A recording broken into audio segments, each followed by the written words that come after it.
Se filmează. Astăzi facem șnițele. Da?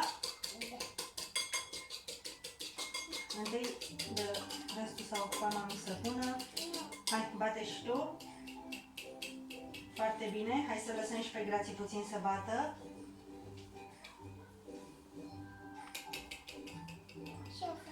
Lasă-l și pe el să bată, că tu ai bătut mai mult. Lasă-l și pe el. Bate ca lumea ouăle alea. Să lipească de șniță. Așa. Așa. Da? Ia vezi. Așa, trebuie să amesteci albușul cu gălbenuș. Mai dai și lui Ami puțin. Așa. Și după aia o să spele mami. O să spele mami telul. Să zicem, îl scuturăm așa. Haide! Că ai tot bătut, mami, gata. Vrem să dăm și noi cărnița prin... să facem șnițele? Păi aici, pe peste tot. Voi o să faceți? Da. Voi o să faceți tot ce fac eu, da? Mare atenție! Pasul 1. Luăm bucățica de șnițel de pui și o dăm prin făină. O pun o dată așa, o dată așa și încă o dată și încă o dată. Să fie pe toate părțile, da? După aia o trec prin ou o dată, de 2 ori. Încă o dată și încă o dată. Da? După aia o scot de aici. Asta nu știu cum o să faci în Amelia, că virgulă cam alunecă.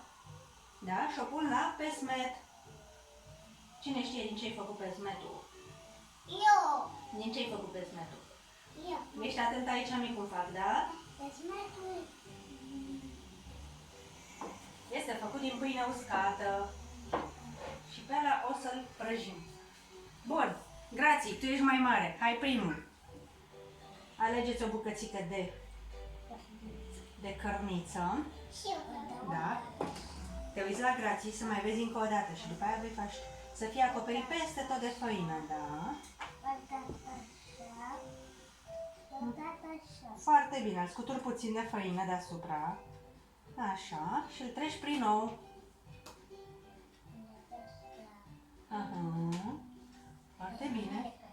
Da, normal că albec. Am zis eu că o să vă scape din mine.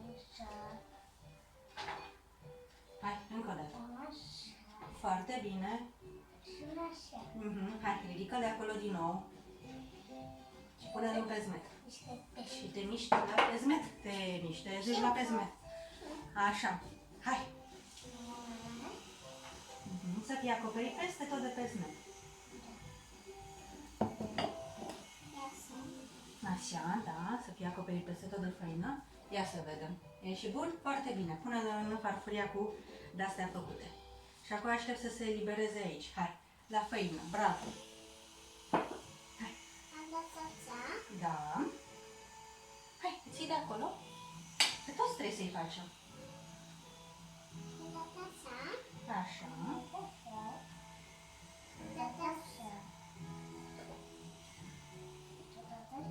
Vine aici și dă și cu pesmet. Așa. Hai, scutură-l de făină înainte să-l pui la ou. Și pune la ou. Bravo! Nu scos. Unde îl pui pe la Ami? Așa. Foarte bine.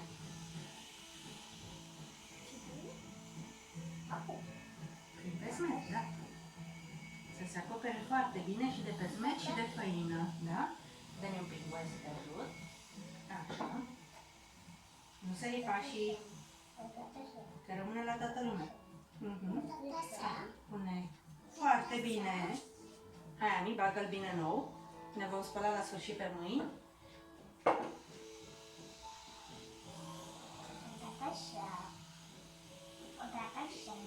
Foarte bine.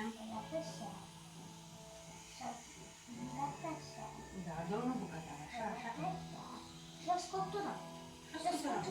Foarte bine. Și după aia,